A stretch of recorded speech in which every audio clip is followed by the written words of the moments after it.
राकेश झुनझुनवाला, जिनको भारत का Warren Buffett भी कहा जाता था, वो अब इस दुनिया में नहीं रहे। राकेश जो पिछले कई सालों से भारतीय इन्वेस्टर्स के लिए प्रेरणा का एक स्रोत बने हुए थे, उन्होंने मल्टीपल ऑर्गन फेलियर के चलते 14 अगस्त 2022 की सुबह को अपनी अंतिम सांसें ली। आज की इस वीडियो में हम राकेश झुनझुनवाला को ट्रिब्यूट देते हुए उनकी जिंदगी की पूरी कहानी जानेंगे कि किस तरह वो भारत के सबसे बड़े इन्वेस्टर्स में से एक बन पाए।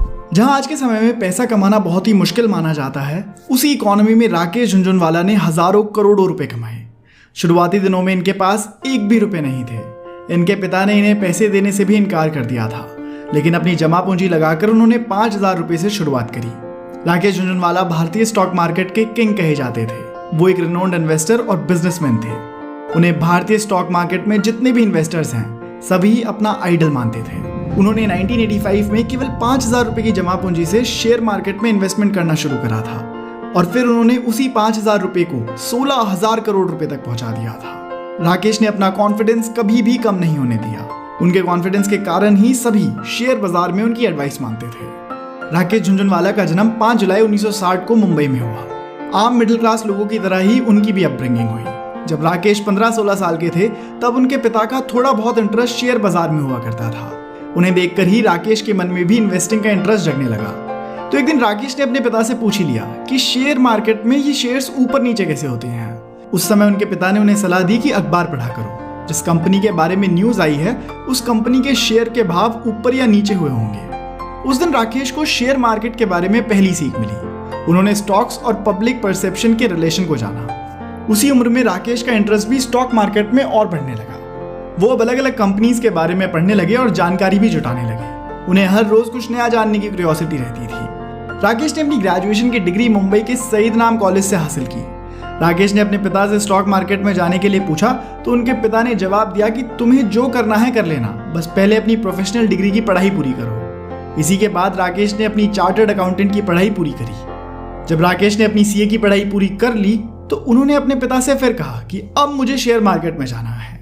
उनके पिता ने उन्हें सलाह दी कि अगर तुम्हें स्टॉक मार्केट में जाना है तो जाओ, लेकिन कुछ चीजें हमेशा दिमाग में रखना कि जो तुम करो उसे एंजॉय करते हुए आगे बढ़ो, और मैं तुम्हें कभी भी एक भी पैसा नहीं दूंगा, और ना तुम अपने दोस्तों से कभी पैसे लोगे, और हमेशा ही फियरलेस रहोगे। इस तरह राकेश 1985 में शेयर मार्केट में आ गए, जब बीएसई सेंसेक्स 150 पॉइंट्स पर था। वो शेयर मार्केट में आ तो गए, पर उनके पास इन्वेस्टमेंट के लिए पैसे नहीं थे। तो उन्होंने जितना हो सका उतना अपनी बचत से जमा करके लगभग 5,000 रुपए से अपनी पहली इन्वेस्टमेंट करी, पर ये पैसे काफी नहीं थे। राकेश के भाई उन दिनों सीए की प्रैक्टिस कर रहे थे, तो उनकी एक क्लाइंट जिसके पास अच्छी खासी कैपिटल थी और जिन्हें अच्छे रिटर्न्स चाहिए थे, उनसे राकेश ने बात करी। उन दिनों बैंक डिपॉजिट्स पर 10% तक रिटर्न मिलते थे। तो राकेश ने उस क्लाइंट से कहा कि मैं तुम्हें 18% पर एनम का रिटर्न दूंगा। इस तरह राकेश को उस क्लाइंट से 2.5 लाख रुपए मिले। उस क्लाइंट के अलावा उन्होंने एक और व्यक्ति से 5 लाख रुपए लिए हुए थे।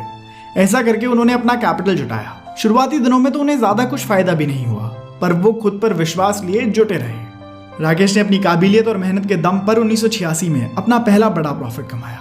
उन्होंने टाटा टी कंपनी के 5,000 शेयर्स, जो 43 रुपए के शेयर के हिसाब से खरीदे थे, उन्होंने 3 महीने बाद ही 143 रुपए पर शेयर के हिसाब से बेच दिए। जिस तरह से राकेश ने 5 लाख रुपए का प्रॉफिट कमाया। उसके अगले 3 सालों में राकेश ने करीब 20 से 25 लाख रुपए प्रॉफिट में कमाए। राकेश ने फिर 2002 में टाइटन कंपनी के 6 करोड़ शेयर्स को 3 रुपए पर शेयर के प्राइस पर खरीदा, और बाद में उन शेयर्स की कीमत 390 रुपए पर शेयर हो गई, जिसके कारण उनके इन्वेस्टमेंट रिटर्न्स 2100 करोड़ रुपए के पार चले गए। राकेश झुनझुनवाला को हमेशा ही फायदा नहीं हुआ, उन्हें बहुत बार नुकसान भी हुआ, लेकिन उन्होंने हर बार अपनी गलती से कुछ सीखा और आगे बढ़ते गए।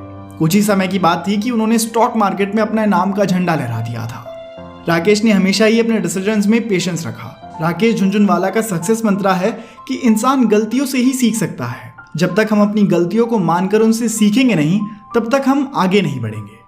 उनका मानना था कि इन्वेस्टर्स को हमेशा गिरगिट की तरह होना चाहिए, और इन्वेस्टर्स को इन्वेस्ट करते हुए खुद पर भरोसा होना भी बहुत जरूरी है। उनके अनुसार बुल मार्केट के दौरान सबका फायदा और बेयर मार्केट में सबका नुकसान ही होता है। इसलिए मैटर नहीं करता कि वो अमीरों की लिस्ट में है या नहीं। उनका सीधा और आसान तरीका है, buy right and hold tight, मतलब सही शेयर खरीदो और उसे पकड़ के रखो। और आखिर में मैं आपको बताना चाहूंगा कि राकेश झुनझुनवाला ने अपनी मेहनत और काबिलियत के दम पर वो मुकाम हासिल कर लिया था कि उन्हें आज किसी भी इंट्रोडक्शन की जरूरत नहीं। वो सही मायनों में इंडियन शेयर मार्केट के किंग कहलाए जाते थे। राकेश झुनझुनवाला को कुछ सालों से कई बीमारियों ने जकड़ रखा था, जिनमें मुख्य थी उनकी किडनी एलमेंट। 14 अगस्त 2022 की सुबह को राकेश ने अपनी हेल्थ में कुछ अनईजीनेस बताई।